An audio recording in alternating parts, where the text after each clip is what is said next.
All right.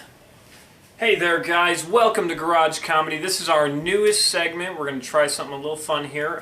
We have a good friend who is an EMT or a EMS, or he works in an ambulance, and he sends us these fun stories, and we're going to read them to you now. By the way, I am the Fraternal Mango, aka Sky. I should probably start giving my name now so people actually recognize me instead of just that weird guy with the beanie and who makes up names. So, here's a story that he sent us, and welcome to the very first episode of Tales from the Ambulance.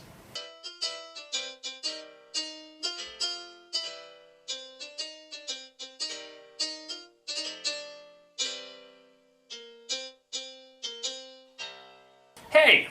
So in the EMS system, there are people we call frequent flyers. This is an actual term they use. These are the people who call so often that they should have a frequent miles card to try to earn enough points to get a free ambulance. Usually they use Medicaid and have the taxpayer pay for it, and it's free for them anyways, but I digress. One of these such people is Johnny Tourette's. I love the name.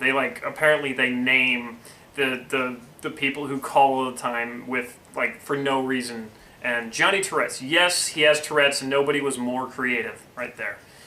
We usually pick him up either in a parking lot or on the side of the road, wherever he ends up passing out at. He lives in where we consider the ghetto, and he goes to the bar, gets drunk, attempts to stumble back home, and passes out.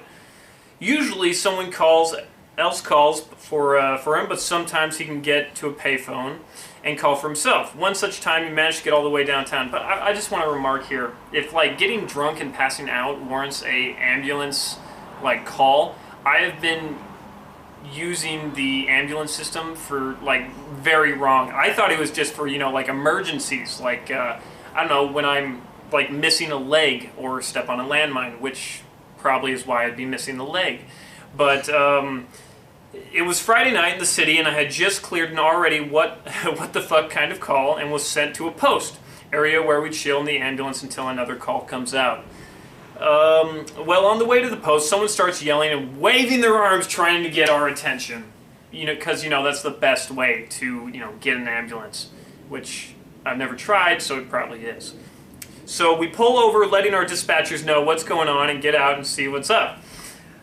The guy comes up to us and says, "Hey, you gotta check out Johnny Tourette's." Apparently people just know Johnny Tourette's. And I think he's hurt, and walks away. So Johnny comes ambling over and says, "I tried to hop a fence and got caught on it.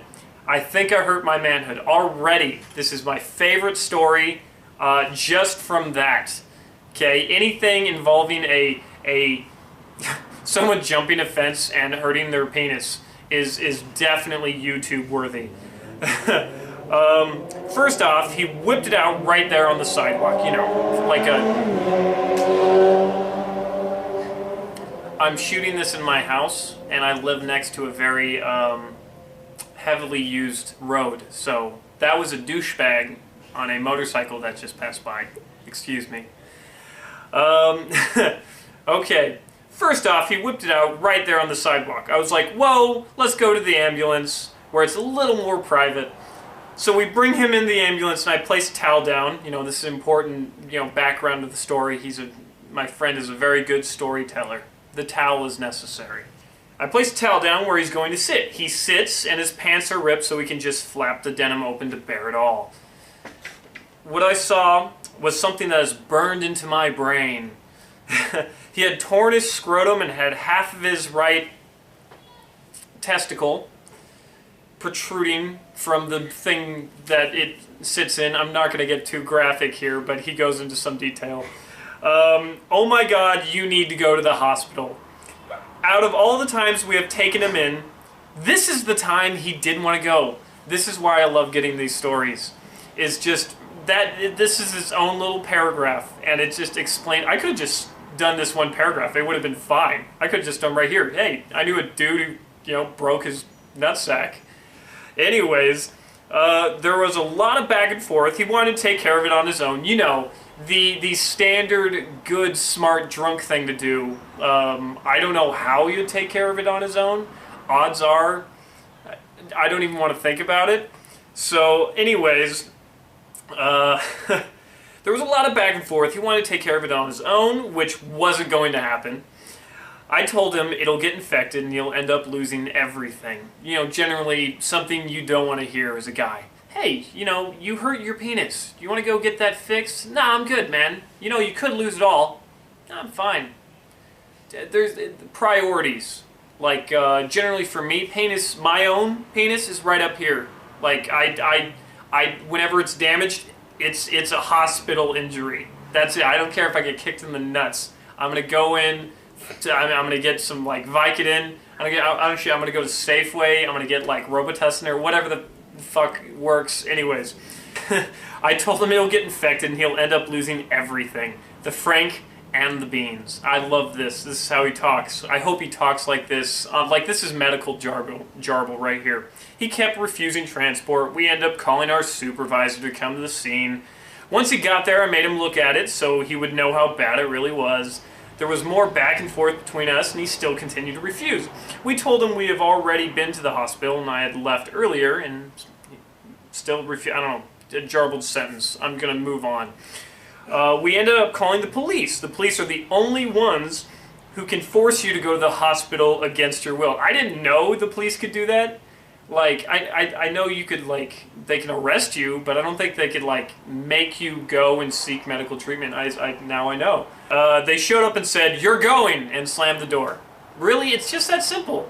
I mean, we took him to the hospital, and once we got there, he totally switched. He was like, "Yeah, I don't care. Just fix it." I love how quickly he switched to, "Hey, you know, I'm fine," to, "Yeah, sew it up. I mean, put a new one on. Put a second one. I don't care." I heard a couple of days later, he pissed someone off and was kicked in the balls. You know, he reopened the tear and ended up losing the testicle. Now, what I want to know is, did it fall out and kind of like roll under the couch and like he just can't find it? Or is it more, it's probably a little more surgical than that. Yeah. All right. That was the call that I felt nothing in the city would surprise me anymore. I feel so bad for my friend at this point. He has tons of stories like this. A few months later, he got drunk and passes out in a freshly repaved parking lot wearing dark clothes. We almost ran him over and in the ambulance looking for him. We asked him how his nuts were, or how his nuts are doing, and every time he says, "I don't want to talk about it." That was our first episode of Tales from the Ambulance. Thanks for watching, guys. Oh yes, remember to like, comment, and subscribe, and as always, let us argue your opinions, and stay tuned for more Tales from the Ambulance. Bye! Woo!